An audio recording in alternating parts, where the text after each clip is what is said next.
తాకట్లో ఉన్న మీ బంగారాన్ని విడిపించి ఆ రోజు ఆన్లైన్ రేటుకి కొంటాం. Sharma gold company.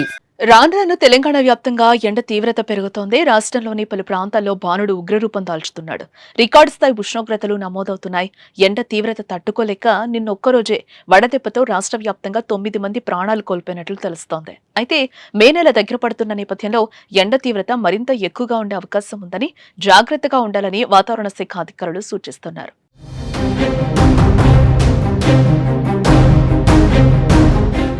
మరోపక్క భానుడు ఉగ్రరూపానికి జనం భయపడుతున్నారు. పలు ప్రాంతాల్లో రికార్డు స్థాయి ఉష్ణోగ్రతలు నమోదవుతున్నాయి. ఉదయం 9 తర్వాత బయటకు వెళ్లే పరిస్థితి లేకుండా పోతోంది. 10 గంటలకే రాష్ట్రంలోని ప్రధాన రహదారులు నిర్మానుష్యంగా మారుతున్నాయి. మధ్యాహ్నం వేళల్లో అయితే నిప్పుల కుంపడిగా మారుతోంది. తీవ్రమైన ఎండలు, ఉక్కపోతతో ప్రజలు అల్లాడిపోతున్నారు.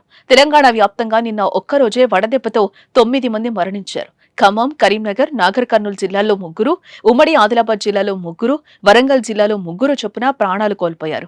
కామారెడ్డి జిల్లా బిచ్కుందలో అత్యధికంగా 44 డిగ్రీల గరిష్ట ఉష్ణోగ్రత నమోదైంది. నేటి నుంచి వచ్చే 3 రోజులు గరిష్ట ఉష్ణోగ్రతలు నమోదవుతాయని హైదరాబాద్ వాతావరణ శాఖ అధికారులు హెచ్చరిస్తున్నారు. ముఖ్యంగా ఉత్తర తెలంగాణ జిల్లాలోని కొన్ని ప్రాంతాల్లో గరిష్ట ఉష్ణోగ్రతలు 45 డిగ్రీలను టచ్ చేస్తుందని అంటున్నారు.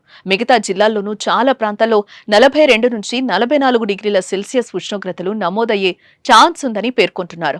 హైదరాబాద్ నగరంలో 41 నుంచి 42 డిగ్రీల ఉష్ణోగ్రత నమోదు కావచ్చునని హెచ్చరిస్తున్నారు.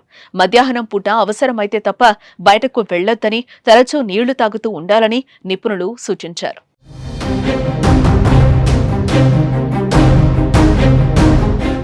మరోపక్క వడదెబ్బ తగలకుండా తీసుకోవాల్సిన జాగ్రత్తల గురించి తెలుసుకుందాం. నీరు ఎక్కువగా తాగాలి. మజ్జిగ, కొబ్బరి నీరు, నిమ్మరసం వంటి వాటిని తీసుకోవాలి. ఇక ఎండల్లో టైట్ గా ఉండే దుస్తులకు వదులుగా ఉండే దుస్తులు ధరిస్తే మంచిది. అయితే ఎండలు ఎక్కువగా ఉన్న తరుణంలో బయటకు వెళ్లకపోవడమే ఉత్తమం. కానీ అత్యవసరం అయితే బయటకు వెళ్లేటప్పుడు గొడుగు, టోపీ వంటివి ఉపయోగించాలి. ఆల్కహాల్, కెఫీన్ కలిగిన పానీయాలకు దూరంగా ఉండాలి. ఇవి శరీరాన్ని డీహైడ్రేట్ చేస్తాయి. మసాలా ఫుడ్స్ కాకుండా తేలికపాటి ఆహారం తీసుకోవాలి. సులభంగా జీర్ణమయ్యే ఆహారం తీసుకోవటం మంచిది. బయటకు వెళ్లేటప్పుడు నీళ్ల బాటిల్ తప్పకుండా తీసుకెళ్లాలి. పిల్లలు, వృద్ధులు, దీర్ఘకాలిక వ్యాధులు ఉన్నవారు మరింత జాగ్రత్తగా ఉండాలి. కళ్ళు మంటగా అనిపించినా, తల తిరిగినట్టు అనిపించినా వెంటనే చల్లని ప్రదేశానికి వెళ్లి విశ్రాంతి తీసుకోవాలి.